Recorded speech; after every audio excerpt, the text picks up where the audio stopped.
안녕하십니까. 행복한 아침 이재용입니다. 안녕하세요. 정예인입니다. 새로운 한 주가 시작됐고 또 새로운 한 달이 시작됐습니다. 오늘은 11월 1일 월요일이고요. 뉴스부터 몇 가지 살펴보도록 하겠습니다.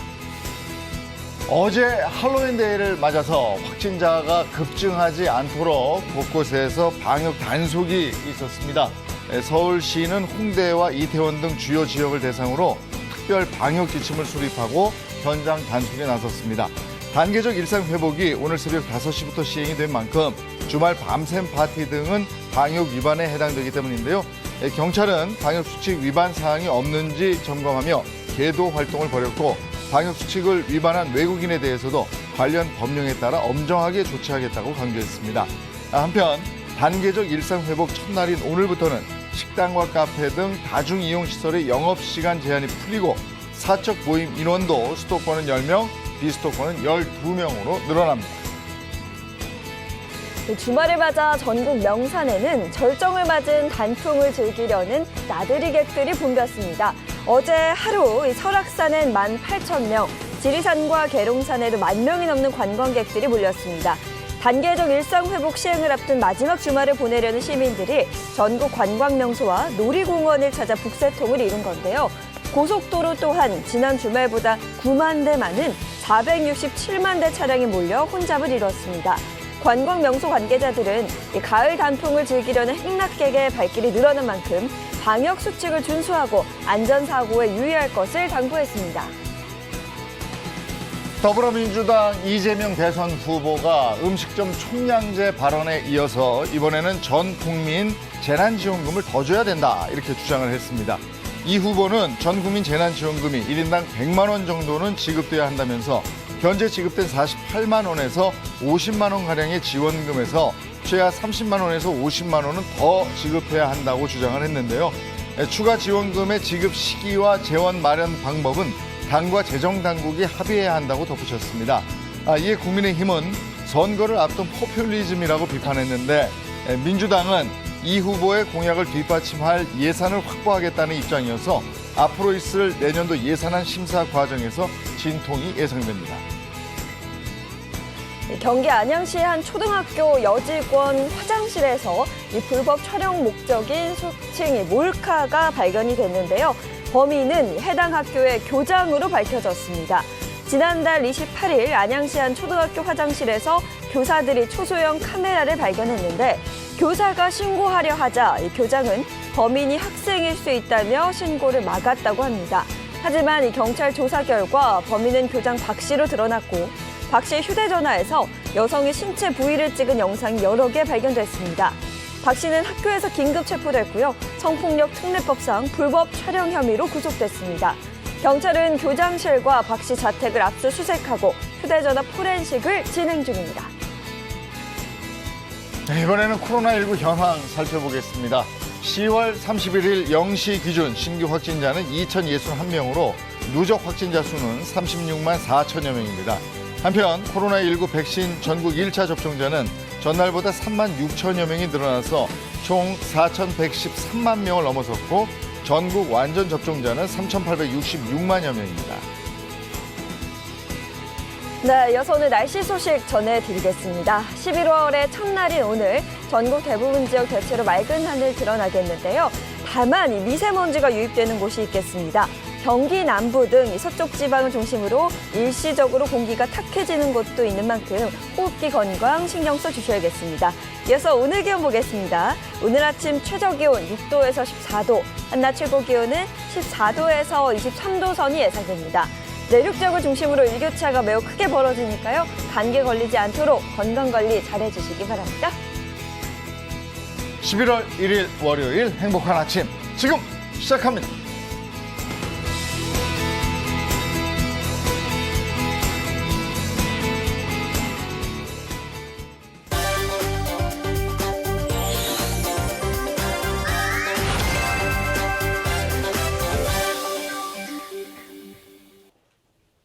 네, 오늘 월요일이고요. 자동차 관련 얘기부터 나눠보도록 하겠습니다. 한건웅 기자 전해주시죠. 네, 오늘 차차차 첫 번째 이야기는 네. 올해 안에 차를 구매하실 분들 좀 주의 깊게 살펴보셔야 할 내용입니다. 바로 수소차 보조금 어디까지 받아봤니?입니다. 네. 수소차 관심 많으시죠? 그럼요. 전 진짜 수소차 관심 많거든요. 지금 당장 사고 그러세요? 싶은데 이게 연비 부담도 적고 이게 너무 좋은데. 수소차를 고민하다 구매하신 분들 제 주위에도 많이 봤거든요. 최근 몇 년 사이에 인기가 부쩍 늘어난 것 맞아. 같아요. 그쵸. 이정수 씨 인기는 그대로인데 수소차 인기가 확 늘어났어. 누나는 떨어졌거든요. 여보세요. 네, 아유, 뭐 이러나 저러나 수소차의 인기도 올라가고 정수 형님의 인기도 올라갔으면 좋겠는데 수소차 진짜 요즘 여러 가지 얘기들이 많이 나오고 있어요. 인기몰이 많이 하고 있는데 네. 최근 3, 4년 사이에 국내 수소차 판매량이 급증했다고 합니다. 제가 그 데이터를 좀 준비했거든요. 함께 보시죠. 자, 바로 와. 이 자료인데요. 2018년 국내 많이 수소차 늘었네. 판매량 한 700대 정도였는데요. 네. 와. 2019년에는 4,200대 가까이 늘어났어요. 네. 6배 가까이 늘었다. 성장한 확 거죠. 올랐네. 그 후 해마다 판매량이 증가해서 올해는 10월 말까지 벌써 7,000대가 넘게 팔린 것으로 집계가 됐습니다. 아니 올해 10월까지만 집계를 한 건데 표를 방금 보셨겠습니다만 이미 작년 한 해 총 판매량을 넘어선 거잖아요. 네. 수소차 인기가 진짜 대단한데요. 그러니까 국내에서 이렇게 판매량이 많이 늘어나다 보니까 이제 세계적인 판도도 조금 바뀌고 있어요. 아무래도 우리나라가 수소차를 선도하기 때문인 것 같은데요. 2018년까지 한국의 수소차 판매량은 전 세계 6.2% 수준에 불과했거든요. 당시 1위가 미국이었는데 43%좀 넘었습니다. 근데 국내 판매량이 늘면서 2021년 현재 수소차 세계 판매량 1위를 우리나라가 차지했고요. 그 뒤를 이어서 미국이 20%로 2위를 차지해서 전세가 좀 바뀌었습니다. 한국의 수소차 역사가 그러니까 2018년을 전후로 해서 확 바뀐 건데 이렇게 많이 팔리게 된 이유가 뭡니까? 일단 세 가지가 중요합니다. 네. 3박자가 갖춰져야 하는데 우선 2018년 국내 H사에서 수소 전기차를 출시를 해서 요게 판매량 증가에 영향을 끼쳤고요. 또 두 어허. 번째는 수소 충전소가 7개에 불과했는데 네. 118개로 증가를 하면서 인프라가 좀 확대가 됐습니다. 또 끝으로 정부에서 지원하는 친환경차 구매 보조금이 소비자의 가격 부담을 줄인 것으로 판단이 됩니다. 네. 친환경차 보조금 들어는 봤어요. 근데 어떻게 지원해 준다는지 잘 모르겠어요. 네, 차를 제가- 사면 나한테 돈을 준다 뭐 이런 거면 사겠어요.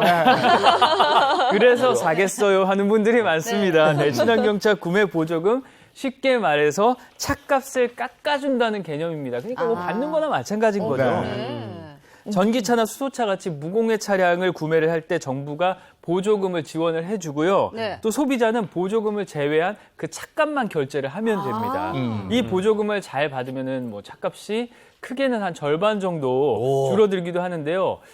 올해 수소차 한 대를 구매할 때 실구매가가 어느 정도인지 제가 한번 계산을 해봤거든요. 네네. 이 시뮬레이션을 함께 보시죠. 네. 자, 기본 트림 기준으로 출고가가 약 한 6,700만 원대인 수소차입니다. 네. 이 차를 구매하면 기본적인 정부 보조금 2,250만 원이 지급이 제법 되거든요. 나오네. 많이 주네. 여기에 지역별로 뭐 적게는 900만 원부터 많게는 1,500만 원까지 지원되는 지자체 보조금까지 더하면 실구매가가 3천만 원대로 반값이. 아, 그래요? 야. 네. 괜찮네. 아니 백화점이나 마트에서만 반값 행사를 하는 줄 알았더니 그렇지. 자동차도 반값. 이거 완전 환영이에요. 그죠. 네. 아, 저도 들으면 솔깃했거든요. 맞아요. 아니 근데 방금 지자체 보조금이 900만 원에서 1,500만 원까지 이게 좀 다른 거잖아요. 이거 좀 확실해줘야 될 것 같은데요. 네, 지자체 보조금은 차이가 있습니다. 하지만 이제 정부 보조금 같은 건 정부에서 중앙 정부에서 지급하는 거기 때문에 요거는 동일하고요. 지자체 보조금 말씀하신 대로 자신이 사는 지자체 정책에 따라서 지원이 되기 때문에 요게 금액이 좀 달라질 수가 있습니다. 그럼 여기서 문제가 있습니다. 네. 세계에서 수소차가 가장 많이 팔리는 곳 우리나라잖아요. 네. 그러면 우리나라에서 수소차가 가장 많이 팔린 지역 어디였을까요? 뭐 인구 가장 많은 서울이겠죠. 그렇죠. 아, 저도 서울. 또 수도권. 와, 제2의 수도 부산. 아, 내 고향 부산. 부산 이게. 네, 사람이 많으면은 아무래도 많이 지원이 될 거다 이렇게 생각을 하실 수도 있지만 예상과 달리 강원도였습니다. 네. 강원도의 지자체 구매 보조금이 전국에서 가장 높거든요. 아무래도 이것과도 연관이 있는 것 같아요. 다른 지역과 얼마나 차이가 나는지 함께 보시죠. 자, 수소차 한 대당 강원도의 지자체 보조금은 1,500만 원으로 전국에서 가장 높습니다. 국가 보조금 2,250만 원과 합치면은 뭐 거의 뭐 3,800만 원 가까이 지원금을 우와. 받을 수가 있는데요. 네. 서울과 비교해도 400만 원 가량 차이가 나고요. 대전이나 뭐 충청 이런 곳에서는 한 500에서 600만 원까지 차이가 네. 꽤 크게 나는 거죠. 강원도가 제일 많이 해주네요. 그러면 이제 그러니까. 강원도면 어디든 다 똑같은 거예요? 속초 다르고 춘천 다르고 이런 거 아니에요? 아, 그러게. 그렇진 않습니다. 강원도 전 지역 다 똑같이 이렇게 보조금을 받게 되고요. 네. 보조금 액수가 이제 각 시도별로 좀 다릅니다. 무공해차 통합누리집 홈페이지, 그러니까 아마 화면에 여기 나가고 있을 거예요. 우하단에. 여기에 들어가시면 각 지자체별로 얼마나 지원이 되는지, 내가 또 네. 얼마나 지원을 받고 얼마나 싸게 살 수가 있는지, 그리고 지금까지 보조금을 받은 차들 몇 대나 있는지 그런 규모까지 다 자세하게 나올 수 있으니까 네. 요 통합 누리집 홈페이지를 꼭 확인하시기 바랍니다. 그러니까 강원도의 수소차 판매량이 늘어난 이유가 보조금의 영향도 있겠지만 또 이게 충전소가 그렇게 많다면서요? 가장 중요한 게 사실 충전 인프라예요. 네. 내가 차를 몰고 갔는데 어디서 충전해야 되지? 이런 그렇죠. 걱정을 하게 되면은 이건 참 난감한 일이 아닐 수가 없습니다. 수소차의 경우에는 자신의 지역에 수소 충전소가 얼마나 구축되어 있는지도 확인을 좀 해봐야 되는데요. 강원도의 경우에는 올해 이제 초에는 춘천과 삼척에 2개소만 운영이 됐었대요. 근데 현재는 원주와 속초까지 확대돼서 5개소로 운영이 되고 있고요. 내년에는 평창, 인제, 동해까지 10개소로 확충될 예정입니다. 아, 이게 보조금도 많아지고 수소 충전소도 많아지니까 강원도 쪽에선 구매가 더 활발해지겠네요. 그 강원도 자랑이 공기 좋고 물 좋고 뭐예요? 남자예요. 그렇죠. 환경적으로 아주 좋잖아요. 수소 덕분에 이거 공기질이 더 좋아지겠어요. 그러네. 너무 좋아요. 강원도 최고더래. 자, 그리고 끝으로 마지막 한 가지 기억해 두셔야 될 게 이 친환경차 보조금, 이 지원금이 네. 매해 감소한다고요. 그래서 어. 차를 구매할 계획이 있으신 분들은 이왕이면 보조금 더 많이 받는 게 좋잖아요. 맞아요. 올해 안에 네, 선택하시기 바랍니다. 수소차 계획 있으신 분들은 좀 서두셔야 되겠네요. 네네. 네. 자, 다음 주제는 어떤 건가요? 예, 두 번째 주제는 네. 아무 곳에서나 들어 눕는 사람들 여기가 안방인가요입니다. 네. 주제가 특이한데요? 근데 운전자들이 왜 들어눕는 거예요? 차가 달리는 길에 들어누운 운전자도 있고요. 아이고. 상상하지도 못한 정말 기상천외한 장소에서 들어누운 사람도 있습니다. 집도 아닌데 안방처럼 누운 민폐 운전자들 저희가 그 사례를 좀 살펴볼 텐데요. 네. 무슨 이유로 냅다 들어누운 걸까요? 먼저 첫 번째 영상부터 확인하겠습니다. 충남 예산군의 한 좁은 골목길입니다. 어머, 어머, 또 뭐 서로 양보할 수 있잖아요. 네. 일반적이죠. 온다. 그런데 자꾸 들이대요. 그만 들이대, 그만 들이대, 그만 와. 근데 계속 와요. 꿈쩍도 하지 않습니다. 그런데 이 그렇구나. 상대방 남성 네. 운전 못하면 집에 있어라. 이렇게 어머, 소리를 어머. 치면서 경적을 울렸다고 합니다. 결국 차를 양보하지 않아서 운전자는 경찰을 불렀습니다. 어떻게 경찰 왔으니까 뭐 해결되는 거야? 해결됐겠지, 이제. 운전자도 뭐 그런 줄 알았죠. 네. 그런데 경찰을 본 상대측 남성이 네. 이제 벼랑과 차량에서 내려서 네. 들어 눕습니다. 아예. 양보하기 싫다면서 꿈쩍도 안 하고 네. 이런 막무가내식 대치가 26분간 들어누웠어. 계속됐고요. 아, 너무하다. 결국 영상을 올린 운전자가 양보를 하면서 이 상황이 겨우 마무리가 됐습니다. 왜 저래? 아니, 저렇다고 길바닥에 들어 누워버리면 그러니까요. 요즘엔 아이들도 이렇게 들어 누워서 막 이렇게 떼쓰고. 그렇게 안 해요. 맞아요. 저거 지금 떼쓰는 거잖아요. 저 정도면 일반교통 방해죄인가 뭐 그런 거 되는 거 아닌가? 그렇죠. 제가 보니까요. 바닥에 들어누워서 교통을 방해하면 형사처벌 대상이 될 수 있다고 합니다. 막무가내로 들어눕는 일은 사실 아이들이 그래도 부모님이 창피해서 일어나라 아이, 그럼. 그러잖아요. 당연하죠. 이건 진짜 아닌 것 같습니다. 그래요. 다음 영상은요. 네, 이번에는 차 위에 들어 누운 남성인데요. 놀랍게 차 위에? 네. 장소 세차장인데요. 남자의 행동을 본 세차장 주인이 적지 않게 당황을 했다고 합니다. 네. 도대체 샤워는 왜 집이 아니라 세차장에서 한 걸까요? 그 어머, 영상 왜 그랬지? 함께 확인하시죠. 뭐야, 왜 그래? 세차장인데. 자, 수원의 한 무인 세차장입니다. 어머, 차리한 한 남자. 자, 차량 본인 뒤에 누워있죠. 누웠어. 뭐 하는 거예요? 세차, 세척제가 나오자 얼굴을 감쌌어요. 본인이 청소 도구가 됐는데 몸을 움직여서 차를 닦아내기 시작을 합니다. 이거 뭐 민달팽이 샤워하는 위험하죠? 건가요? 대체 왜 저러는 거예요? 세차장 수압이 세요. 아유, 엄청 맞아. 세죠. 그러니까 얼굴은 가리고 몸만 저렇게 맞는 거예요? 그렇죠. 그러니까 물줄기가 거세니까 영상에서 나왔는데 아픈 듯이 몸을 일으켜 세우고요. 또 왜 저래? 몸에 묻은 세제를 샤워하듯이 씻어냅니다. 그렇게 물줄기가 그칠 때까지 남성은 저봐, 다니면서 세차와 움직이는 거 샤워를 봐요. 반복을 했다고 합니다. 저거 요즘 뭐 문제가 될 수 있는지 저거 혹시 무슨 영상 촬영하려고 저런 게 아닌가 싶기도 에이, 하고. 설마. 그렇죠. 세차장 주인의 말에 의하면 네. 이 세차를 도대체 세차하는 데서 왜 이런 행동을 네. 벌였는지 도대체 자기도 모르겠다 이렇게 네. 얘기를 하더라고요. 근데 이 문제가 되는 게 여기 고압 엄청나게 세 보이잖아요. 그럼. 다쳐, 피부 압력이 다쳐. 이 압력이 일반 샤워기에 50배래요. 네. 네. 정말 아플 텐데 이게 자칫 큰 사고로 이어질 수 있으니까요. 절대 이런 무모한 짓은 버리면 안 될 것 같아요. 예. 아우, 저 세차장에서 고압 세차기 이렇게 총 모양으로 된 거 네. 제가 한번 해봤는데 뒤로 확 밀리더라고요. 너무 세서. 이게 몸에 가해지게 되면요, 뭐 장기나 복부가 다칠 수도 있고 네. 또 차량용 세제 성분이 그렇게 독하다고 합니다. 이런 행동은 안 해야죠. 그럼요. 네. 아니 오늘 자동차 관련 소식인데 뒤에 거는 사건 사고. 네, 잘 봤습니다. 고맙습니다. 고맙습니다. 근데 불륜이 사랑이에요? 내가 하면 로맨스, 남이 하면 불륜. 맞죠?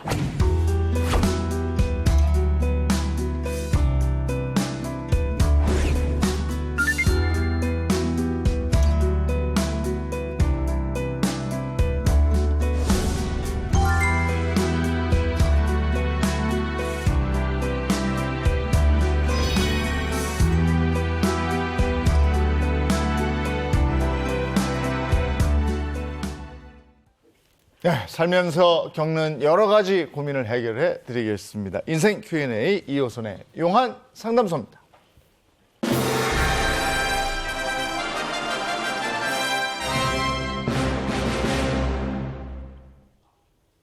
네, 이호선 전문가와 함께합니다. 어서 오세요. 안녕하세요. 네, 반갑습니다. 자, 오늘은 또 어떤 고민이 들어와 있는지 궁금한데요. 사연자 한번 바로 만나볼게요.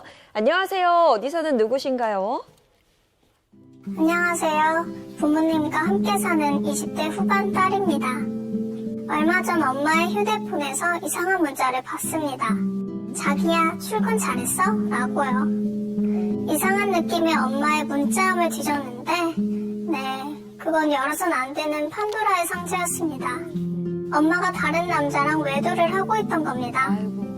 사랑한다, 애들 자면 전화하자 등 적어도 6개월은 만난 것 같더라고요. 내가 아는 엄마가 맞나 싶고 배신감에 치가 떨렸습니다. 그동안 저는 엄마가 불쌍하다고만 생각했어요. 어릴 때 아빠가 사업에 크게 실패하면서 엄마가 대신 저희를 먹여 살렸습니다. 엄마는 돈이 되는 일이면 아무리 힘들어도 다 했고요. 덕분에 우리 집도 다시 일어설 수 있었습니다. 그런데 엄마는 저희만으론 부족했나 봅니다. 그 남자를 팍팍한 내 삶의 활력소이자 비타민이라고 표현하더라고요.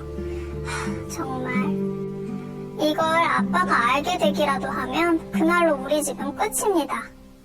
엄마가 경제권도 가져갔는데 바람까지 피운 걸 알면 아빠가 자존심이 상해서 당장 갈라서자고 할 것 같아요.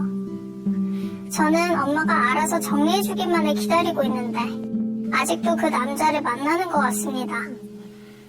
이러다가 아빠까지 눈치채게 될까봐 너무 걱정돼요. 엄마의 일탈을 멈추게 하는 방법이 있을까요? 대체 뭘 어떻게 하면 좋을까요? 딸이 엄마의 외도를 알게 됐어요. 네. 이게 보통 충격이 아니에요. 그러니까요. 특히 스스로 의지를 많이 했던 어머님과 관련된 일이잖아요. 어디 말도 못하고 굉장히 힘들었을 것 같은데 소장님은 이 사연 어떻게 보셨어요? 굉장히 이거 고통스럽고 어려운 상황입니다. 우리가 입장을 바꿔놓고 생각해보면 내 엄마 아버지가 외도 사건 속에 있고 내가 그걸 혼자 알고 있다라고 판단을 한다면 이거 얼마나 어려운 상황인지 아마 가늠이 되실 텐데 이건 기본적으로는 빅 트라우마입니다. 큰 충격이고 생애 사건이라고 볼 수 있는데 막상 우리가 가장 믿었던 부모의 이런 예상치 못했던 변수를 만났다는 건 굉장히 큰 충격이 될 수 있는데 문제는 뭐냐. 보통 사람들은 내가 외도를 하면 어느 정도 예측이 가능하고 또 내 배우자가 뭐 외도를 했을 때 충격이 크긴 합니다만 어느 정도 예측이 가능해요. 그런데 놀랍게 부모의 외도에 대해서는 자녀들이 거의 예측을 못한다는 건 맞아요. 그만큼 충격이 더 크다는 거죠. 네. 사연 보내주신 따님이 어릴 때 아빠가 사업을 크게 실패했잖아요. 네. 근데 엄마가 열심히 일해서 가정을 다시 일궜단 말이에요. 그럼 딸 입장에서는 엄마가 너무 자랑스럽고 존경스러운 인물이에요. 근데 엄마가 외도를 했어. 그러니까 이게 억장이 무너지는 그런 마음이 들 것 그쵸. 같아요. 우리가 흔히 이제 아버지 외도는 드라마에서 하도 봐가지고요. 네. 어느 정도는 남자들이 외도를 하는 경우가 있구나라는 걸 알 수 있습니다만 그게 내 아버지라도 깜짝 놀랄 일이에요. 그런데 어머니가 그렇다? 근데 막상 제가 상담했던 사례 중에 이 네. 어머니의 그 외도에 대해서 딸이 받았던 충격을 제가 눈으로 본 경우가 있었는데 이 어머니가 외도를 했다는 사실을 딸이 알게 되었고요. 네. 딸이 알게 된 이후로 무슨 일이 벌어졌냐면 이 딸이 갑자기 때를 밀기 시작한 거예요. 근데 이 때를 어느 정도로 미냐면 피부가 다 벗겨질 정도로 때를 밉니다. 그러니까 결국은 어머니가 불결하다고 느낀 거고 혐오스럽다고 느꼈고 이런 경멸의 감정을 자기에게 쏟아부었는데 그것도 모르고 일종의 마치 결벽증처럼 그렇게 양상이 나타난 건데 굉장히 오랫동안 치료를 받았고요. 심지어 지금 그 사건이 일어난 지 4년이 지났는데 지금도 치료 중입니다. 아이고. 근데 요즘에는 이제 자녀들이 아무래도 부모 세대들보다 뭐 휴대폰이라든지 SNS 같은 정보의 습득 방법이 다양하고 잘 돼 있어요. 그렇죠. 네. 네. 그래서 부모의 외도를 자녀가 먼저 아는 경우가 왕왕 있다고 그러던데 네. 실제로 그런가요? 근데 막상 성인 자녀들 같은 경우에는 그걸 잘 알아채지 못합니다. 왜냐하면 부모에게 관심을 갖기에 너무 지들이 바빠요. 맞아요. 그래서 사실상 성인 자녀들이 부모의 외도를 알아채는 경우들은 굉장히 늦은 때인데 그럼에도 불구하고 빨리 알아채는 경우가 있긴 있죠. 첫 번째로는 부모가 너무 다른 행동을 할 때. 그래서 이런 다른 행동과 또 너무 티를 낼 때에는 알 수밖에 없는 거고요. 또 한 가지는 자녀하고 부모 사이에 이전에 친밀도가 워낙에 높았던 때가 있어요. 이런 경우는 상대방에 대해서 이런 변화에 보다 빠르고 민감하게 반응을 하기 때문에 이런 경우들은 자녀들이 부모의 외도를 더 빨리 알아차리기도 하죠. 그러면 이런 일을 겪게 되는 자녀들은 어떤 문제를 가장 좀 힘들어하나요? 아니 부모가 외도를 했다고 쳐보세요. 어느 편에 서겠어요? 그래, 맞아. 정말 어렵습니다. 예를 들어서 외도를 한 편에 쓴다면 다른 쪽 부모에 대해서는 죄책감을 갖게 될 거고요. 또 다른 쪽 부모에 쓰게 된다면 어느 쪽에 쓰든지 간에 사실상 이 양쪽 부모들과 다 사이가 안 좋아질 가능성이 굉장히 높아집니다. 그래서 실제 한쪽 부모, 곧 내가 외도를 했던 부모에 대해서 내가 배신감을 느끼고 그리고 내가 만났을 때 내 반대편에 있던 곳 엄마가 외도했다 그러면 엄마에 대해서는 배신감을, 아빠에 대해서는 죄책감을 느낄 거 아니에요. 그런데 가만 생각해 보면 우리가 가지고 있는 외도를 한 부모에 대한 대부분의 감정은 혐오와 경멸입니다. 그랬다가 나중에 이게 분노로 막 돌아서는 거거든요. 그런데 대부분 우리가 예상치 못한 변수가 하나 생기는데 그게 뭐냐? 가끔 자녀가 부모의 외도에 대해서, 그 외도한 부모에 대해서 나중에 성인이 돼서 혹은 더 커서 복수를 하는 경우들이 생겨나요. 이 복수를 한다는 건 아무것도 아닌 것 같지만 그의 남은 생애를 다 부모 복수를 위해서 쓰는데 이런 비극이 어디 있겠습니까? 네. 그래서 보통은 미움을 견딜 수 없어서 상담을 오는 경우들도 상당히 있는데요. 이럴 때는 전 감정들이 진 범벅이 돼서 옵니다. 모든 인생이 다 완전히 밑바닥까지 떨어지게 되죠. 네, 이 사연 보내주신 분도 아버지가 알게 되면 갈라서 자고 할까봐 아버지한테 말도 못하고 어머니에게도 그렇다고 속 시원하게 털어놓지 못하고 있거든요. 지금 이제 혼자 끙끙 앓고 있는 거예요. 그렇죠. 자, 솔루션을 한번 보겠습니다. 엄마의 외도를 알게 됐어요. 저는 어떻게 하면 좋을까요?에 대한 엄마에게 직접 물어라. 정면 돌파를 택하라는 거예요. 어머. 아니 직접 물어보셔야 됩니다. 왜냐하면 내가 생각하는 게 틀리거나 오해일 수도 있어요. 그래서 우리가 직접 물어보지 않고 우리가 많이 하는 것들 중에 하나는 드라마를 우리가 너무 많이 본 겁니다. 그러면 상상을 시작하게 돼요. 맞아. 근데 막상 근거 없는 상상은 오히려 상황을 더 최악으로 치닫게 하고요. 네. 특별히 이런 근거 없는 상상은 사실상 원래는 잠잠해질 수 있는 사건들도 더 확대시키는 이런 그 특징들을 가지고 있기 때문에 혼자 상상하지 말 것 반드시 엄마에게 이미 성인이 되었으니까요. 직접 물어보되 조심스럽게 물어보는 게 굉장히 중요하겠죠. 네, 직접 물어보되 조심스럽게 해라. 근데 이거 조심스럽게 하려면 어떻게 해야 돼요? 엄마 그 문자 메시지 봤어? 이렇게 얘기를 꺼내야 되나요? 그러게. 일단은 보통 그 배신감이라고 하는 게 불러오는 가장 첫 번째 감정은 뭐냐면 훅 하고 올라오는 감정입니다. 네네. 그런데 기억하셔야 될 게 있어요. 비난은 누구든지 할 수 있어요. 비난은 언제든지 할 수 있습니다. 그런데 지금 우리는 엄마의 상황을 정확하게 알지 못하는 상황이고 두 번째로는 이 엄마에 대해서 적어도 우리가 오랫동안 가지고 있던 여러 좋았던 감정들이 있잖아요. 그래서 우리가 실제 뭐 엄마가 어떤 말을 해야 되는지 들어보기 위해서 흔히 그렇게 전문가들이 많이 쓴다는 아이메시지라는 걸 그때 써야 되는 거예요. 왜냐? 아이메시지? 이렇게 아이메시지라는 건 뭐냐? 나는 엄마가 그런 문자를 주고받았다는 것을 보고 내가 많이 놀랐어. 행동은 그쪽에 대해서 이야기하지만 감정은 나에 대해서 이야기하는 것. 그게 아이메시지인데 왜냐하면 이 방법을 쓰는 이유는 간단해요. 분노를 조정하는 겁니다. 마음을 조절하는 거예요. 상황을 알아보지도 못하고 몰아붙인다든지 하는 건 적절치 않고요. 그리고 제가 늘 드리고 싶은 말씀이 있습니다.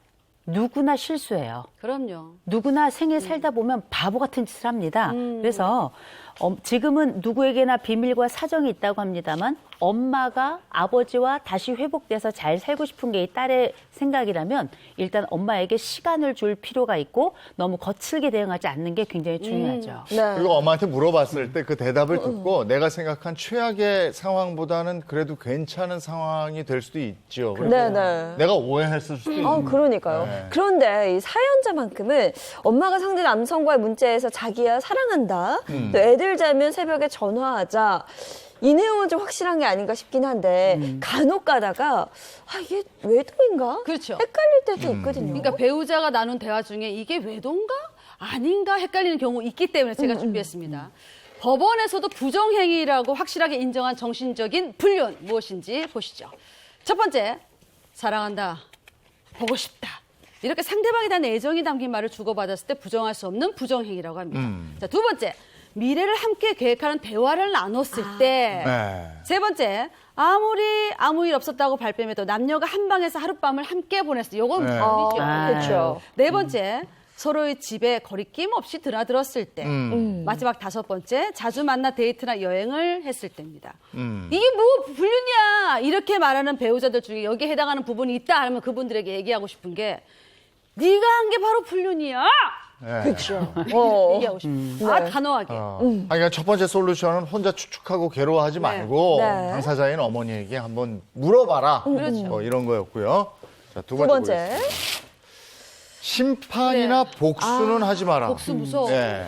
이게 어렵죠. 정말 어려운 일입니다. 이게 나와 무관한 일이 아니에요. 남의 집 불륜하고 우리 집 불륜은 다른 겁니다. 그래서 우리가 부모의 외도를 알게 되었다 할 때 사람들이 느끼는 가장 큰 느낌이 내가 이거에 대해서 뭔가를 해야 될 거라고 생각을 하는데요. 우리가 잊지 말아야 될 게 있습니다. 이게 냉정하게 들릴지 모르겠지만 부모의 불륜은 자녀가 당사자가 아니에요. 네. 그걸 기억하셔야 됩니다. 그리고 이렇게 우리가 부모와 관련해서 이런 일이 생겼을 때 부르르 떨 수는 있겠습니다만 분명한 건 이건 배우자의 몫이에요. 이 부분을 어떤 식으로 결정을 하고 이 부분에 대해서 어떤 결과를 가져오건 이 논의와 혹은 갈등의 당사자는 부모가 된다는 걸 반드시 기억하시고요. 네. 무엇보다 내게 올라오는 분노 감정이라든지 혐오 감정이라든지 아니면 경멸의 감정 이런 것들이 한꺼번에 정말 하수구에 장마철 물 올라오도 확 올라올 겁니다. 네. 그러나 그럼에도 불구하고 이건 최대한 부모에게 맡겨야 될 몫이고 그리고 서로 부모가 어떤 잘못을 했다 하더라도 자기를 키워준 부모에 대해서 경멸의 시선을 보여야 되는 자녀는 저는 없다고 생각해요. 이건 부모의 일이라는 걸 분명히 말씀드립니다. 네. 사연을 보내주신 분도 내가 아는 엄마가 맞나 싶고 배신감에 치가 떨렸다 이런 표현을 썼거든요. 말씀하신 분노, 혐오, 경멸을 다스려야 할 텐데 참 이게 그래요. 마음이라는 게 한번 다치면 치유가 어렵거든요. 많이 어렵습니다. 엄마의 외도를 알게 된 딸이잖아요. 그러면 이게 막상 엄마의 외도를 딱 알게 되면 어떤 일이 생기냐면 나도 딸이잖아요. 그러면 나라는 사람은 정말 괜찮은 사람인가? 엄마처럼 이렇게 마치 오염된 방식으로 살게 되지 않을까? 앞으로 사랑에 대한 것도 결혼에 대한 것도 대부분 혐오스럽거나 심지어 자기 자신에 대한 혐오를 크게 느끼는 경우도 굉장히 많고요. 무엇보다 이 자기가 가지고 있는 이 시간을 불쌍한 아버지를 위해서 내 전생애를 복수하거나 혹은 심판하는 데 쓰는 경우가 있는데요. 그러면 이 상황에 이 딸의 삶은 정말 건강하게 흘러가게 될까? 절대 아닐 겁니다.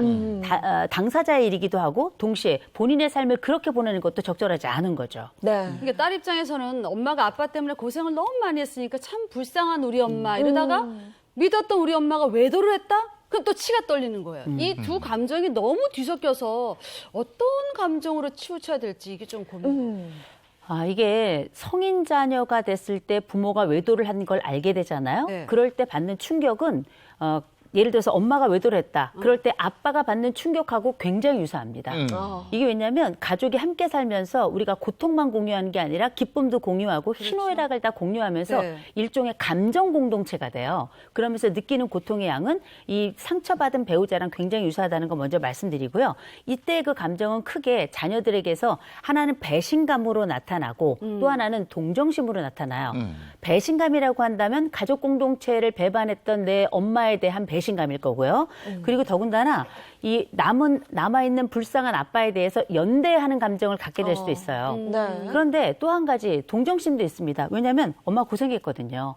나를 위해서 기꺼이 희생했던 그 기억들이 있기 때문에 이 배신감과 이 동정심이 동시에 일어나게 되는데 분명한 건 뭐냐. 이 상황에 지금 고통을 가장 크게 받는 사람은 누구냐. 사실은 알게 됐지만 누구에게도 말할 수 없는 이 딸이란 말이에요.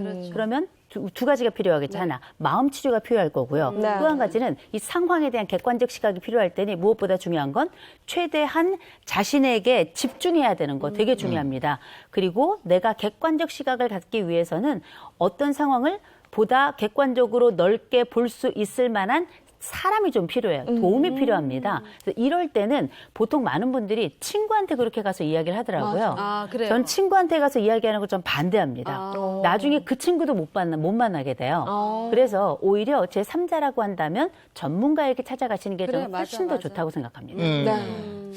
그러니까 그 본인이 전전긍긍하고 혼자 끙끙하면서 복수에 뭐 이런 걸 키우지 말고 그래요. 예, 그것은 어떻게 보면 좀 냉정한 의미로 보면 엄마 아빠의 일이니까 그분들이 해결할 수 있으면 가장 좋다. 그리고 내가 심판이나 복수를 그래, 하겠다고 하면 안 돼. 하지 마라. 네, 네. 이런 얘기였고요. 세 번째 솔루션을 보면 엄마의 엄마의 결정을 지켜줘라. 이것도 너무 어려운 말인데요. 그렇죠. 자녀 입장에서. 근데 이거를 오해하시면 안 돼요. 엄마가 잘했다는 말이 아니에요. 네. 엄마는 분명히 부부간에는 정조의 의무를 배신한 게 맞습니다. 네. 그리고 자녀들에게도 굉장히 큰 충격을 준 게 맞아요. 그럼에도 불구하고 우리가 기억해야 될 건 엄마의 계획은 물어봐야 된다는 겁니다.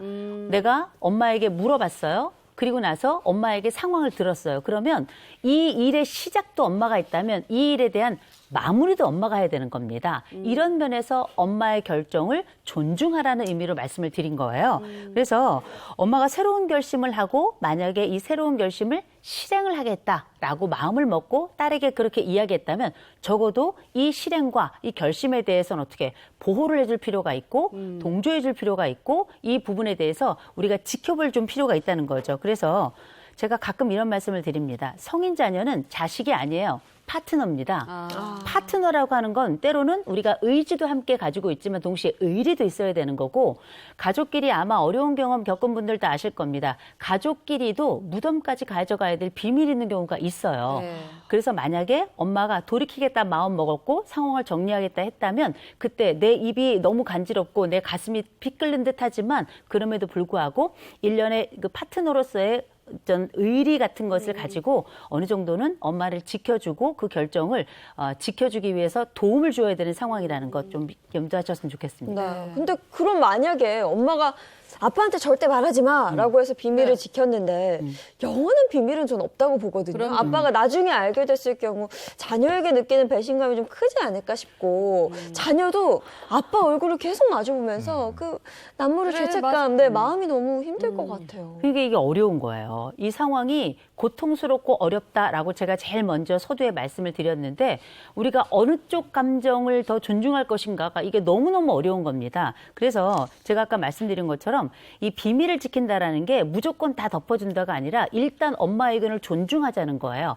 회복할 수 있는 여지를 만들어내자는 건데 제가 가능하면 이 자녀들이 보다 남편보다 더 의미가 있다라고 가끔 말씀드리는데 그게 뭐냐면 아이들의 호소에는 더 빨리 회복 지점으로 돌아오는 경우가 훨씬 더 많습니다. 배우자의 호소보다.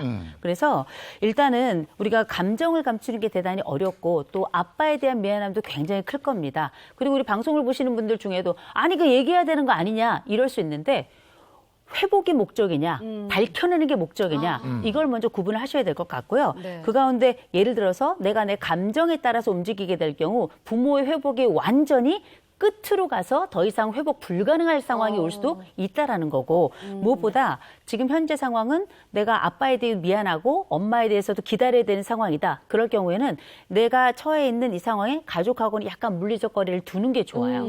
기다리는 동안에 나를 추스리고 내 아빠에 대한 미안한 감정도 조금 줄이는 과정이죠. 제가 아는 분은 남편이 외도한 사실을 부인이 혼자 알기엔 너무 버거운 거예요. 그래서 자녀들한테 하소연을 한 거예요. 그러니까 자녀들이 이제 휴대폰이나 뭐 컴퓨터 뭐 블랙박스 이런 걸 잘 다루니까 그걸로 증거 자료를 잡은 거예요. 아이들을 통해서.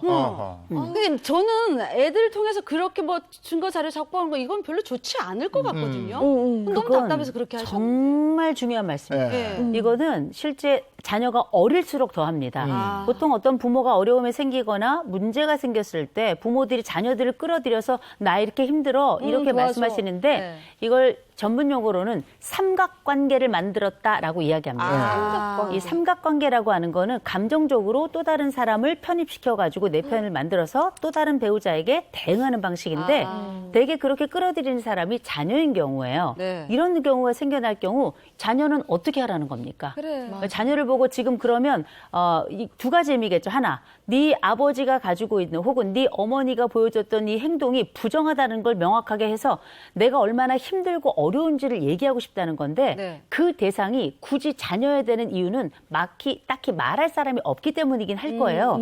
그럼에도 불구하고 자녀 입장에서 생각해 보세요. 차라리 몰랐으면 좋겠단 말이에요. 어느 편에 서란 말이에요. 네. 정말 어렵습니다. 그래서 실제는 우리가 이렇게 부모가 삼각관계에 자녀를 끌어들이고 외도 사건에 자녀들이 연루된 경우는 그렇지 않은 경우에 비해서 우울이 2배에서 5배까지 증가합니다.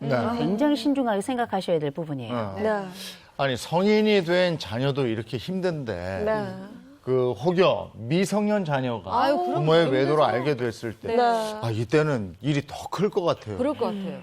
이게 부모가 이제 외도 사건이 발생했다라는 건 굉장히 심각한 상황에 도달한 겁니다. 왜냐하면 네. 일단 미성년 자녀라고 하더라도 영유아나 아동이 있을 거고요. 청소년이 있을 거예요.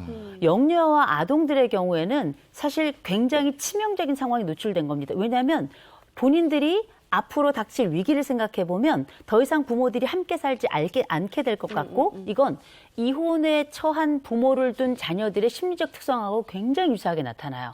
거기다가 아까 말씀드렸던 삼각관계의 말씀이 있죠. 엄마가 예를 들어서 엄마가 외도를 했어. 그럼 아버지가 아들을 붙잡고 니네 엄마가 이런 여자다라고 설명을 했을 때 이 아이가 받을 이 치명적인 평생에 걸친 상처를 아무도 그 이후에는 보듬는 경우가 없습니다. 그런데다가 만일 이 아이들이 이제 좀 컸어요. 청소년이에요. 청소년인 경우 부모의 외도가 발생했을 때 부모가 나를 버릴 것이다라고 하는 두려움보다는 대개 일탈 행위가 훨씬 더 빠르게 발생합니다. 왜냐하면 이게 보통 또래들한테 이야기를 해요. 네. 나 힘들고 어려워. 이렇게 많이 이야기를 하는데 이런 상황은 애들 사이엔 비밀이 없습니다. 네, 맞아. 이 아이들이 가지고 있는 외로움과 고독함 그리고 이 고통스러움의 틈새를 파고드는 아이들은 보통 보면 좋은 결과를 가져오는 경우가 없어요. 네. 일탈과 연결될 가능성이 굉장히 높고 당연히 우울감도 커지고 자살 가능성까지 굉장히 커집니다. 그래서 대개는 저 이런 말씀을 드려요. 내가 힘들고 어려울 때 아이들에게 이야기하는 건 정말 최종적인 상황에 정말 최종적인 결정이 났을 때 이야기하는 게 저는 낫다고 생각하고요. 또 한 가지 청소년 자녀들이 이걸 알게 될 경우에는 또래들한테 이 상담을 하기보다는 오히려 학교에 가면 위클래스가 있어요. 네.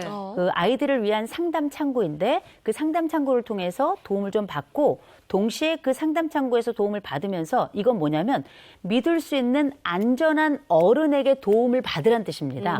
그래서 뭐 이런 상황에 부모들이 생각할 땐 외도 문제만이 아니라 아이들의 문제가 동시에 터져나가는 경우들이 굉장히 많아요. 그러면서 가족이 한꺼번에 다 같이 오는데 누구 하나 제대로 서로를 치유할 수 없는 능력을 가지고 있는 사람들, 곧 어떤 능력도 없는 사람들이 서로에게 더 상처를 입히면서 서로에게 채찍질을 하는 경우들이 굉장히 많은데 이런 경우 잊지 마시고 아이들은 아이들대로 성인은 성인들대로 반드시 상담을 받아서 본인들이 가지고 있는 상처뿐만 아니라 앞으로 향후 다른 사람과의 관계에 대한 대비도 꼭 하시기를 부탁드립니다. 네.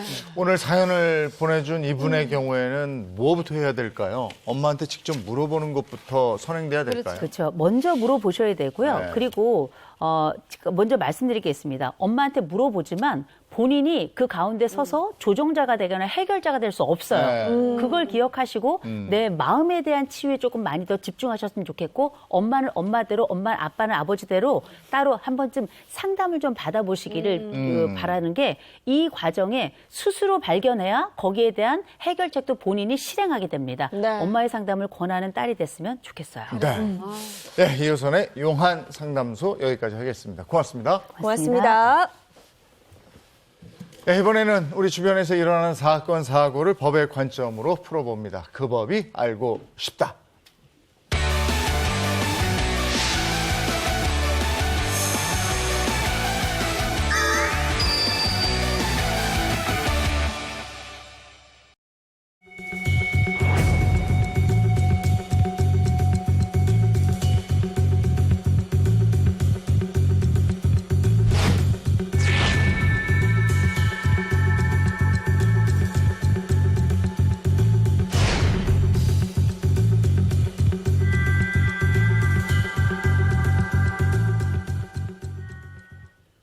네, 그 법이 알고 싶다. 이인철, 허주연 변호사입니다. 어서 오세요. 안녕하세요. 반갑습니다. 네, 첫 번째 사연부터 가죠. 자, 첫 번째 이웃을 이것으로 공격한 남자. 한 글자네요. 자, 흉기. 이웃을 요 한 글자. 한 글자인데? 흉기 아니야. 한 똥은 글자. 아니겠죠. 한 글자. 볼까요? 개. 야, 이거 너무 위험한데? 자, 부산에서 일어난 일이고요. 꽁트로 준비해봤습니다. 개 주인 역할은 이정수 씨하고 주민 역할은 제가 하고요. 중요한 역할입니다. 중간에 그 개 역할이 있습니다. 개 역할은 이재용 님이 해주시기 바랍니다. 개 역할까지 시키는 개입니다. 이 사연은 실제 사건을 바탕으로 재구성했습니다. 사연 속으로 저희 동네는요, 주민들을 파라라 떨게 하는 공포의 대상이 있습니다. 바로 옆집 개인데요. 덩치도 억수로 크고 사나운데 주인 아저씨가 도무지 목줄을 안 채워요. 결국 제가 참다 못해 한마디 했습니다. 개봐라. 너무 놀라. 무서워. 이 시커먼 개가 목줄도 안 하고 돌아다니네. 야, 보소, 아이씨. 네. 왜요? 왜 그러십니까? 개 목줄 좀 채우세요. 몇 번을 말했습니까? 주민들이 무서워서 돌아다닐 수가 없어요. 아이고, 우리 개가 뭐가 무섭노? 아줌매가 더 무섭고로. 그리고 내가 장담하는데 우리 개는 아이 문다 아닙니까? 무슨 기시시 나라 까무는 소리 하고 있어. 개한테 물린 사람이 한둘이 아닌데 천지백갈이에요. 아무튼 당장 개 목줄 안 채우면 경찰에 막 신고해볼 테니까 알아서 하이소. 입에 보자 하니까 내가 가만 안 둔다요. 무적인데. 문제는 잠시 후에 일어났습니다. 아저씨가 개를 데리고 저희 집에 찾아온 겁니다. 가까이 보니 술 냄새가 아저씨는 대낮부터 술에 잔뜩 취해 있었고 개는 이빨을 보이면서 으르릉대고 있었어요. 야, 아줌매 어디 갔노? 예, 저 양반 또 저러네. 맨날 개 데리고 돌아다닐 때만 이제는 술 먹고 개가 돼서 왔네.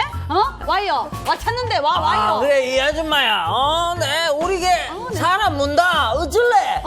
뽀삐야. 개가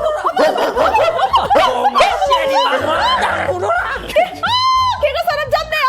이거 어쩌노? 주인 아저씨가 목줄을 풀자 개가 덤벼들었고 저는 팔이며 다리를 물리고 말았습니다. 어머. 세상에 자기가 기르던 개로 주민들을 공격하는 사람이 어디 있습니까? 이 아저씨를 누가 좀 말려줘 있어. 너무 무서운데? 이 개를 보니까 굉장히 이게 센 개네. 너무 리얼하다. 아니, 이거 리얼해. 어떻게 된 일입니까? 사람 돌아오셨어요. 지난달 24일 부산에서 일어난 일입니다. 무게 20kg. 와, 정말 크죠. 사페이종 개가 사페이예요? 주민 2명을 물어서 다치게 했거든요. 어떡해. 경찰 조사 결과 개 주인이 이웃 주민 집으로 개를 끌고 들어가서 위협한 것으로 나타났습니다. 아니, 개를 일부러 의도적으로 끌고 네. 들어간 거네요? 근데 견주가 또 술에 취해 있었다고 어머. 해요. 술에 취한 견주가 목줄을 채우지 않고 개를 풀어서 주민을 공격하게 한 건데요. 개 목줄을 채우지 않은 게 한두 번이 아니었다고 합니다. 평소 주민들의 공포가 얼마나 심했을지 영상으로 함께 보시죠. 자, 이 영상입니다. 무서워. 크다. 저거야. 목줄 안 거야. 어머.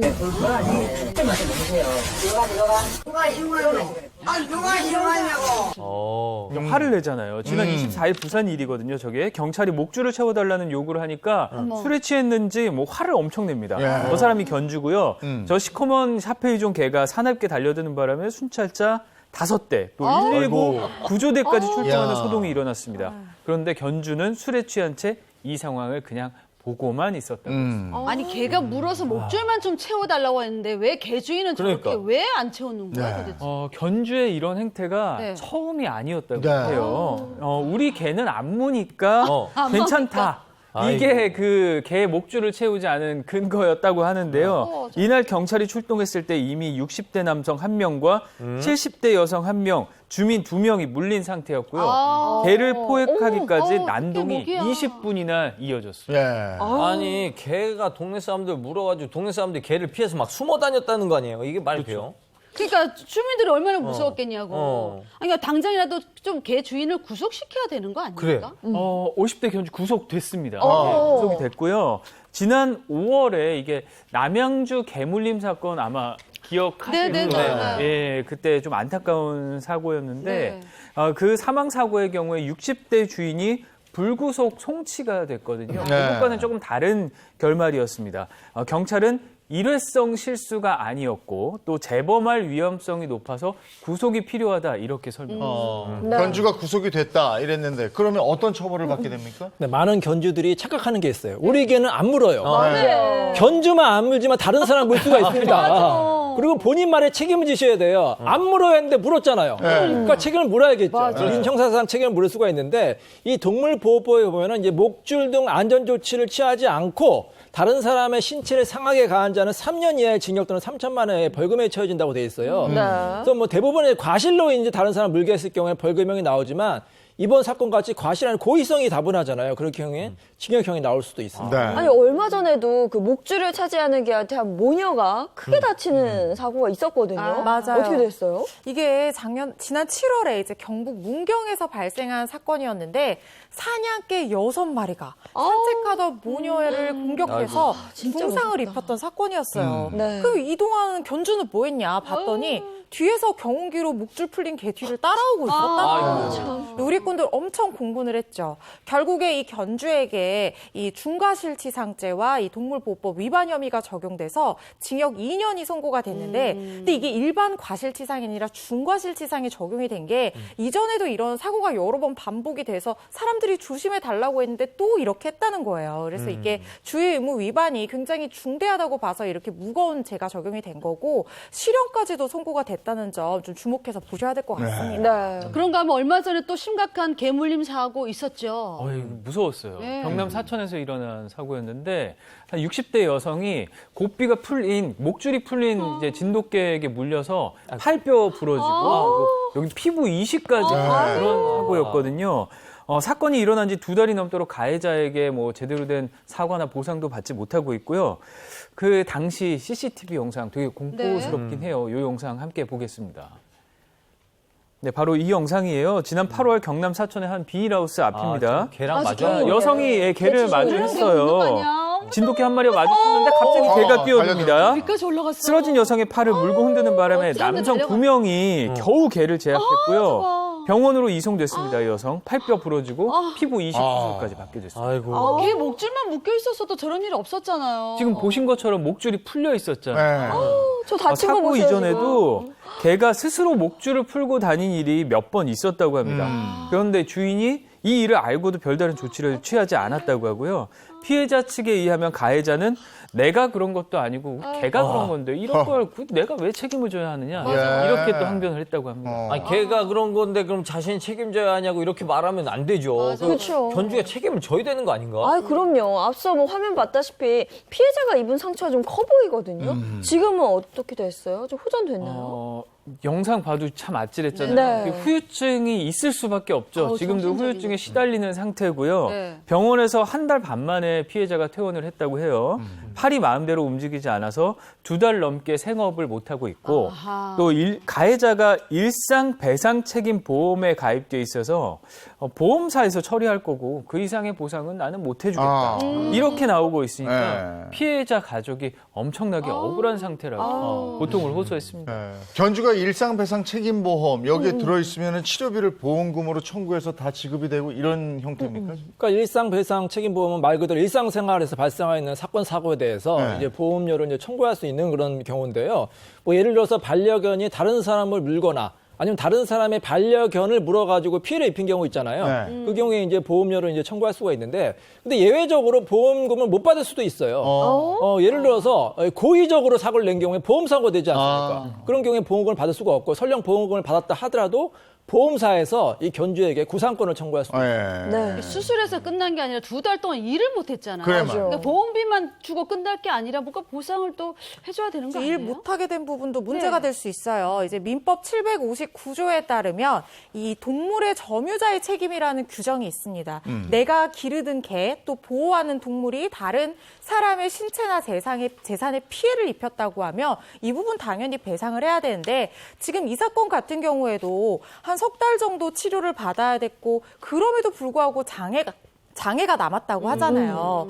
그래서 이런 경우에는 어떤 치료비, 석 달 동안 치료받은 치료비와 앞으로 치료받을 치료비, 또 이 석 달 동안 치료받은 동안 일을 못했을 거 아니에요. 이 부분에 대한 손해, 또 이 장애가 남았기 때문에 이게 노동 능력 상실이 있다고 봐요. 그래서 앞으로 정상적인 상태에 비해서는 일을 그래도 자유롭게 못할 거 아니에요. 이런 부분에 대한 손해, 위자료까지 모두 다 청구하게 될 수 있게 네. 되는 겁니다. 네. 근데 앞에 그 두 사건의 사고를 일으킨 그 개들 있잖아요. 이 법으로 구분하는 맹견에 안 들어갔단 말이에요. 그럼 맹견의 그 좀 견종을 늘려야 되는 거 아니에요? 그러게요. 뭐 저도 그렇게 생각을 하는데 그게 잘 되고 있지 않아요. 지금 사실 뭐 여러 가지 문제가 있는데요. 입마개와 목줄을 반드시 채워야 하는 맹견 5종이 있습니다. 아, 네네. 이들 5품종이 아니면 입마개 착용 의무가 없다고 봐야 하는데요. 그래서 지난 2018년엔 맹견 속하는 개를 8종으로 늘리고 최고가 40cm, 그러니까 높이가 40cm가 넘으면 의무적으로 입마개를 씌우게 하겠다는 대책을 내놓기도 했습니다.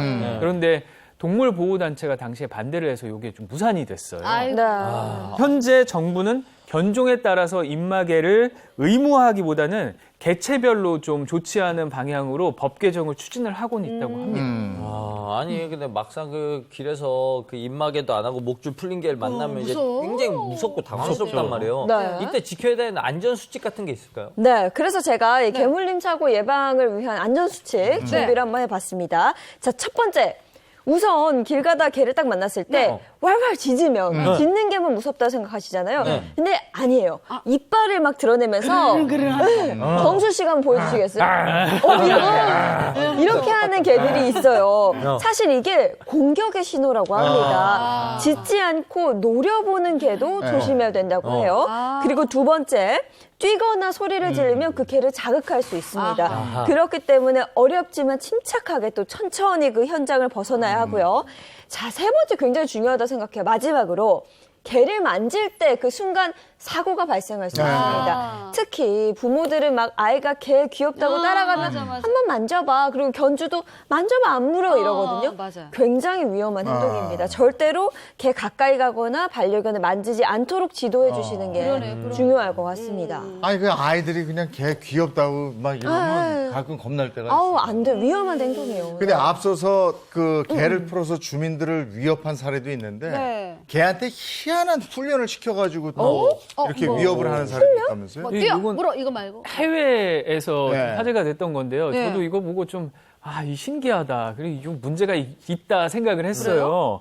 반려견에게 특이한 훈련을 시켜서 논란이 된 건데요. 어떤 훈련이었는지 제가 사진 준비했습니다. 바로 이 사진입니다. 네, 강아지 지붕에 서 있죠. 근데 뭐 물고 있죠? 벽돌을 벽돌이에요. 네. 네. 이 사진이 문을 두드리는 사람에게 벽돌을 던지도록 개에게 훈련을 시킨 거래요, 견주가. 그래서 벽돌을 물고 있는 건데 보디가드를 써도 어떻게 이런 식으로 쓸 수가 있는지. 아니 누가 오면 벽돌을 떨어뜨려라 이렇게 훈련을 시킨 거예요? 네네. 그럼 주인은 왜 그런 훈련을 시킨 거예요? 다른 것도 아니고 벽돌을?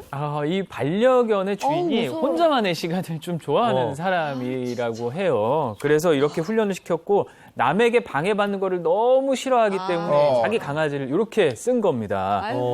자기 집에 들어오지 못하도록 개를 이렇게 훈련을 시켰는데 걱정하시는 분들을 위해서 말씀을 드리자면 요거 다시 한번 말씀드릴게요. 이거 해외 사례고요. 국내 사례는 아닙니다. 하지만 좀 이런 걸 좀 또 따라할 수도 있으니까 그게 좀 위험하긴 한 것 같아요. 그러니까 이거 뭐 국내에서 아니라니까 다행이긴 한데 이거 말씀처럼 따라할 수 있거든요. 만약에 한국에서 이렇게 하면 큰 문제가 될 것 같은데 이거 어떻게 되나요?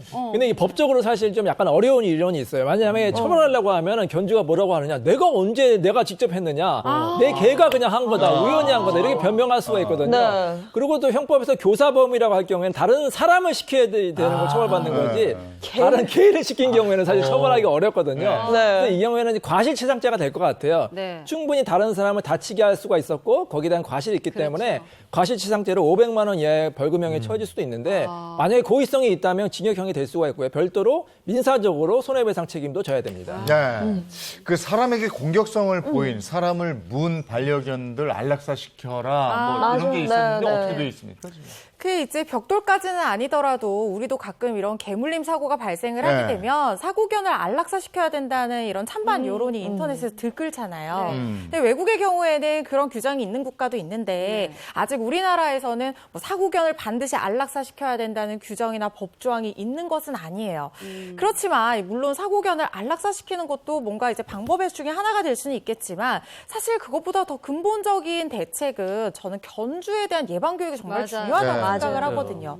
비슷한 방식으로 개를 키우면 또 그런 비슷한 사고가 반복될 수밖에 없습니다. 근데 그래서 이제 우리 견주들이 자기가 키우는 개의 어떤 성향이나 공격성 이런 걸 잘 파악을 하고 있어야 되는데 견주분들 오해하시는 게 나는 개를 잘 아는데 우리 개는 순하다 하지만 그건 나와의 관계에서만 그런 것이고 언제 어디서 돌발 상황이 발생하고 이 동물의 본능이 나올지 모르는 거거든요. 그래서 이런 점 항상 주지하시고 경각심을 가져야지 그게 다른 사람도 보호하고 나에게도 지킬 수 있는 방법이라는 것 꼭 명심을 하셔야겠습니다. 이 개물림 사고가 연 2,000건 이상, 그리고 하루 평균 6명의 피해자가 나오고 있다고 합니다. 반려견 키우는 인구가 굉장히 많이 늘어났잖아요. 그에 따른 본인이 알맞는 매너도 지키는 게 중요할 것 같습니다. 네. 첫 번째 사건 사고 봤고요. 두 번째 뭡니까? 자, 두 번째는 딸 부부의 이것을 가로챈 사돈. 이거 뭐 돈과 관련된 걸 같긴 한데. 그렇죠? 어떤 돈일까? 딸 부부의 보험금. 사망보험금. 이 사건도 꽁트로 준비했습니다. 딸의 엄마 역할은 제가 하고 안사돈 역할이에요. 이정수 씨가 해주시고요. 이 사연도 실제 사건을 바탕으로 재구성했습니다. 사연 속으로 끄고. 정말 하늘이 무너지는 일이었습니다. 갑작스러운 화재 사고로 인해 저희 딸과 사위 그리고 손주까지 일가족이 모두 사망하고 만 겁니다. 딸을 잃은 슬픔으로 황망했던 저를 위로해준 건 한 사람. 저처럼 아들을 잃은 슬픔으로 가슴 아파했던 사돈이었습니다. 아유 내 딸. 아유 젊은 나이에 가다니 불쌍해서 어쩔고. 사돈 이러면은 딸이 더 슬퍼해요. 얼른 털고 일어나셔야지요. 네, 그동안 우리 딸 며느리를 아껴줘서 너무 고마워요. 별 말씀을요. 그리고 며느리 앞으로 사망보험금이 3천만 원이 나오더라고요. 그래서 원래 저랑 사돈댁이랑 반반씩 나눠야 수령해야 되는데 그냥 사돈 다 가지세요. 며느리 목숨 같은 그 돈 제가 어찌 가져가겠습니까? 아유, 사돈 정말 고마워요. 사돈 얼굴도 곱고 마음도 곱고 아유 세상에 우리에게 가족이라 이제 사돈밖에 없어요. 딸 목숨값이라며 3천만 원을 양보한 사돈이 그때까지는 참 고마웠습니다. 그런데 얼마 뒤에 믿을 수 없는 얘기를 들었습니다. 딸 부부 앞으로 나오는 사망보험금이 3천이 아니라 총 5억이 넘었던 겁니다. 그 돈을 전부 수령한 사람은 눈물로 저를 위로해주던 바로 그 사돈이었습니다. 저기 사돈, 저 어떻게 된 일이에요? 딸 부부 보험금이 총 5억 6천만 원인데 그중 절반은 우리 몫이라는데 왜 말도 없이 그 돈을 전부 가져가고 그랬어요? 아니 내가 5억 6천이라고 말 안 했나요? 난 분명히 얘기했던 것 같은데. 아니 아니 사돈이 언제 그렇겠어요? 전 그것도 모르고 감사하다는 생각뿐이었는데요. 한 가족끼리 어떻게 그럴 수 있어요? 아니 이제 뭐 자식도 다 죽고 없는데 무슨 가족이야. 참 아쉬우면은 자기들이 보험에 대해 잘 알아보든가. 어쨌든 당신 목으로 2억 8천은 이미 내가 다 쓰고 없으니까 그런 줄 아셔요. 아니 당신이 그러고도 사람이야? 내가 그 돈을 꼭 받아낼 거야. 얼굴도 못생겼고 당신은 나쁜 사람이야. 반사? 딸 잃은 슬픔이 가시기도 전에 이런 절망이 찾아왔습니다. 사돈이 저희를 감쪽같이 속이고 사망보험금을 빼앗을 줄은 몰랐습니다. 그 돈은 우리 딸의 목숨 같은 돈이라 절대 포기할 수가 없어요. 빼앗긴 사망보험금을 다시 찾아올 수 있을까요? 이거 너무 완전 반전이네. 그렇죠. 야, 이거 어떻게 된 일입니까? 네. 3년 전에 있었던 사고가 화근이었습니다. 네. 한 아파트에서 일어난 화재였는데요. 이 화재로 남편과 아내 그리고 외아들이 정말 안타깝게도 세상을 떠나고 말았습니다. 그 부부에게는 사망 후 유가족에게 지급되는 생명보험이 있었는데요. 총 5억 원이 넘는 이 사망보험금을 두고 양측 부모들 사이에서 이런 일이 생긴 거예요. 네. 너무 안타까운 일이긴 한데 어쩌다 가족끼리 그런 다툼이 일어났을까요? 먼저 2018년 11월 화재 사고가 일어난 당일 그 아내가 먼저 숨졌어요. 네. 부인이 먼저 숨졌고 며칠 뒤에 병원에 실려간 남편도 뒤따라서 숨졌습니다. 네. 이들 부부의 사망보험금은 당연히 모두 외아들에게 상속권이 넘어갔겠죠. 그렇죠. 그 부부 중에 한 명이 숨지면 보험금이 배우자한테 가고 배우자도 안 되면 이제 직계비속. 직계비속이 이제 자녀한테 가는 자녀한테 가죠. 그렇죠. 근데 너무너무 안타깝게도 이 외아들마저 끝내 숨지고 말았어요. 진짜 안타까운 일이었죠. 상속 순위에 따라서 직계 존속인 할아버지 할머니 그러니까 남편의 부모 그리고 아내의 부모인 외할머니 외할아버지까지 4명이 공동 상속인으로 결정이 됐습니다. 이 부부는 각자 생명보험에 가입을 해 있었는데요. 남편 앞으로 5억 3천만 원 그리고 부인 앞으로 3천만 원의 사망보험금이 책정이 돼 있었습니다. 근데 문제가 이제 남편의 어머니인 50대 B 씨 때문에 발생이 되는 거죠. 네, 제가 그 얘기 빼먹을 뻔했네요. 네. 문제는 바로 말씀하신 그 지점에 있었습니다. 남편의 어머니인 50대 B 씨가 네. 보험 설계사였던 네. 보험을 너무 잘 알았던 거예요. 어머. 그래서 보험금을 절반씩 원래 나눠 가져야 하는데 요거를 제가 사돈 드리겠습니다 하고 그래서 사돈 3천만 원 부부를 속이고 나온다고. 드리곤 혼자 돈을 가로채기로 결심을 한 거예요. 이 5억이 넘는 사망보험금은 사실상 이 자녀의 목숨값이잖아요. 맞아. 근데 이 돈을 혼자 가로챘다 이런 얘기예요? 네네. 사고 한 달쯤 뒤에 네. 이 B 씨 부부가 카페에서 사돈 부부를 만났거든요. 네. 사망보험금이 총 5억 원이 넘는 큰 금액이잖아요. 근데 이걸 숨긴 채 며느리 앞으로 나온 3천여만 원을 모두 드리겠다. 이렇게 얘기를 한 거예요. 선심 쓰듯이 말했는데요. 그러면서 자신이 대표로 사망보험금을 수령을 할 테니까 요 동의서에 사인을 해달라. 이렇게 또 종용을 한 겁니다. 서명을 받았군요. 네. 그러니까 원래대로 하면은 이제 절반인 2억 8천을 나눠 받아야 되는데 혼자서 5억 6천만 원을 받아서 3천만 원을 준 거잖아요. 그러면 의심했을 것 같은데 의심을 못 하셨던 거예요. 근데 사실 사고가 나면 어떻겠어요? 이제 정말 아들, 딸이 경황이 있는데 없죠. 경황이 그렇죠. 없잖아요. 네. 그러니까 미처 그런 생각을 하지 못했다고 해요. 뒤늦게 모든 사실을 결국 알게 됐거든요. 네. 그러니까 이 B 씨를 횡령 혐의로 고소할 수밖에 없었죠. 그런데 이 B 씨가 가로챈 돈을 이미 아파트 전세 보증금으로 써버리고 난 이후였던 거예요. 그러니까 이게 이도 저도 못하게 되는 상황이 된 겁니다. 네. 그 돈이 어떤 돈인데 아파트 전세 보증금으로 써요. 그러니까 처부모가 이 사실을 아니까 억장이 무너지죠. 분통 그렇겠죠. 터지고. 네. 그렇죠. 남편의 엄마 B 씨가 네. 결국은 횡령죄로 재판에 넘겨졌다는데 글쎄요 결과가 어떻게 됐습니까? 근데 이 B 씨는 이렇게 이제 변명을 했어요.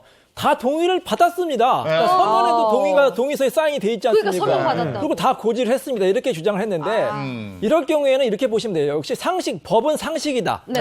여러분 아무리 사돈이 가까워도 뭐 5억 원이 넘는 돈을 포기할 수 있어요? 그럴 수 있어요? 없죠. 그런 경우는 없잖아요. 네. 그래서 법원에서도 이 사람의 주장을 받아들이지 않았습니다. 횡령죄로 인정해서 징역 1년에 집행유예 2년을 선고했는데 여러분 정말 주의하셔야 돼요. 이렇게 부모님이 돌아가시거나 이제 가족이 이제 사망하시면 이제 막 여러 사람이 와가지고 뭐 사인해달라 여러 가지 서류를 들이매는데 알고 보면은 이렇게 낭패를 당할 수가 있습니다. 보험금을 포기하라는 서류가 될 수도 있고 심지어는 상속 재산을 포기하라는 서류가 될 수 있기 때문에 아무리 경황이 없어도 꼼꼼하게 서류는 확인하시고 사인하시기 바랍니다. 근데 앞에 사연 들어봤잖아요. B 씨가 절대 가만히 있지 않았을 것 같아요. 그렇죠?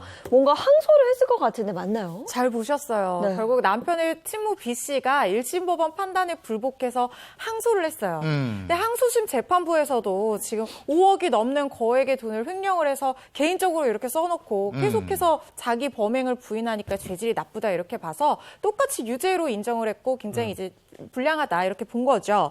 그런데 다만 이 아들의 보험료를 이 B 씨가 대부분 부담을 해왔었다고요. 그리고 어쨌든 상속분만큼은 아니지만 며느리 몫으로 원래 책정돼 있었던 사망보험금 3천만 원은 일단 다 줬잖아요. 그리고 또 이 B 씨 역시 아들 부부가 갑작스럽게 이렇게 사망을 해서 굉장히 정신적으로 힘들었을 것이다 이렇게 판단을 해서 이런 점들을 다 참작을 해서 원심보다는 좀 가벼운 형인 벌금 800만 원을 선고를 했습니다. 그게 맞나 싶긴 한데 아무튼 이 돈 앞에서 가족들도 갈라지는 이거 너무 안타깝고요. 특히 사망보험금에 관련돼서 이런 일이 꽤 많은 것 같아요. 그러니까 이 보험을 계약한 계약자가 있고 또 보험 대상자인 피보험자가 있고 그 보험금을 가져가는 수익자가 있잖아요. 이게 다 다르니까 이런 갈등이 생기는 것 같아요. 엉뚱한 사람이 받는 경우도 그러요. 있고. 내가 예상 못한 그런 사람들이 보험금을 받아가는 경우도 있을 거 아니에요.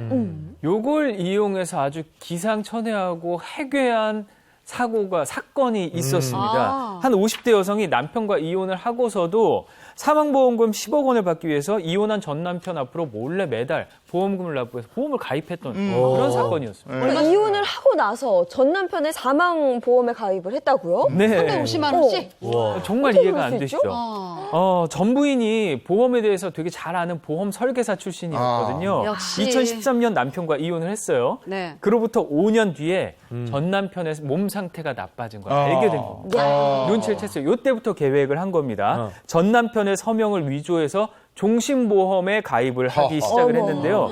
본인을 수익자로 할 경우에는 보험사에 의심을 살 수가 있겠죠. 그렇기 때문에 수익자를 다 자녀들 명의로 보험에 가입하는 치밀함도 보였고요. 이렇게 가입한 종신보험 5개, 총 보험금만 10억 원에 달합니다. 아니 근데 보험사가 신원 확인 전화를 할 거 아니에요. 그런데 이게 들통이 안 났어요? 전 부인이 이제 보험 설계사 출신이라 위조 과정이 되게 쉬웠던 것 같아요. 전화 통화는 재혼한 현 남편을 통해서 속였다고 하고요. 또 전 남편인 척 보험사를 속이면서 투병 사실도 알리질 않았습니다. 결국 1년도 되지 않아서 2019년 즈음에 전 남편이 사망을 했고요. 전 부인은 사망 직후에 보험금을 청구를 하게 됐습니다. 근데 이게 이제 수상이 여기고 이게 수사를 했으니까 그렇죠. 우리가 이 얘기를 하는 게 맞아. 그렇죠. 궁금하네. 보험 사기를 제일 잘 잡아내는 사람이 누군지 아세요? 누구예요? 보험 사기 특별조사팀이라고 있습니다. 또 있어. 보험사에. 보험사에. 여러분 보험 가입은 너무 쉬운데 나중에 보험금 받기는 너무 어려워요. 특히 이 회사에서는 이 본인들 회사에 돈이 나가는 거기 때문에 굉장히 꼼꼼하게 조사하는데 그렇겠지. 일단 이 보험사에서 의심스러운 점이 3가지가 있었습니다. 왜냐하면 이 남성이 너무나 많은 종신보험에 가입을 한 겁니다. 맞아. 자, 그리고 또 이 사람이 투병 사실을 고지하지도 않았고 가장 의심스러운 건 뭐냐면 이 서명이 좀 이상하다는 겁니다. 그래서 조사를 했더니 역시 이 전 부인이 보험 사기를 벌였다. 이게 이제 경찰 수사 결과가 발견됐는데요. 그래서 이 여자는 보험 사기 및 업무 방해, 사무소 위조죄로 징역 1년에 집행유예 2년이 선고가 됐습니다. 하늘에 있는 남편 이제 제대로 눈 감겠다. 근데 이게 원하지 않는 이런 사람이 내 보험금을 수령하지 않게 하려면 어떻게 해야 될까요? 근데 그런 경우가 좀 있어요. 만약에 이혼을 했는데 이혼한 전 배우자가 내 사망보험금을 수령하게 된다면 굉장히 경우에 따라서는 속상한 일이 생길 수도 있는 거죠. 근데 이런 경우가 꽤 있습니다. 보험 계약을 할 때 수익자를 그때는 사이가 좋으니까 내 배우자로 지정을 해놨다가 이혼을 하고 정신없으니까 이 수익자 변경하는 거 잊어버리는 거예요. 그래서 불의의 사고를 당했는데 내 사망보험금을 보험금을 그대로 수익자로 지정돼 있던 이혼한 전 배우자가 수령하는 경우도 있고 또 반대로 수익자를 특정한 사람으로 지정을 안 하고 그냥 법정 상속인을 해놓는 경우가 있어요. 그런데 배다른 형제가 있었는데 내가 어머니를 홀로 모시면서 보험료도 다 냈는데 어머니 사망보험금을 공동상속인인 배다른 형제가 같이 나눠 가져야 되는 또 이런 상황도 생길 수 있거든요. 그래서 이럴 때를 대비해서 수익자 관리를 평소에 해주셔야 돼요. 우선 첫 번째로 수익자를 지정을 하실 때 뭐 그냥 법정 상속인 또는 지금 사이좋은 누구 이렇게 해놓으시지 마시고 딱 보고 제일 진짜 내 보험금의 이익을 향유할 수 있는 사람이 누가 되면 좋을지 잘 지정을 하셔야 되고요. 두 번째로는 이렇게 지정한 수익자를 잘 관리를 하셔야 돼요. 그러니까 그때는 맞았지만 지금은 틀릴 수 있는 맞아요. 거거든요. 네. 관계가 변화할 때마다 내 보험금을 받을 수 있는 수익자가 누구인지 한번 쭉 살펴보신 다음에 바꿔주셔야 되는데 이게 어렵지가 않아요. 그냥 보험자 계약자의 권리이기 때문에 쉽게 그 이전 사람의 동의를 받지 않고도 변경을 할 수가 있기 때문에 항상 관리해 주셔야 된다는 점 명심하셔야겠습니다. 네, 알겠습니다. 지금까지 우리 주변에 일어나고 있는 사건, 사고를 법의 관점으로 풀어봤습니다. 고맙습니다. 고맙습니다. 오늘부터 모임이 달라지죠? 수도권이 10명까지 모이는 거고 비수도권이 12명인가 그렇게. 네네, 그렇습니다. 하지만 저는 좀 걱정이 되기도 해요. 이 답답한 억눌려 있던 마음이 좀 풀리면서 확진자가 또 폭증하게 될까 걱정이 되는데 이럴 때일수록 방역수칙 철저히 지키시기 바랍니다. 좋은 하루 보내시고요. 저희는 내일 아침 7시 30분 더 알찬 소식 가지고 돌아오겠습니다. 행복한 아침, 행복한 하루 되십시오. 고맙습니다. 고맙습니다.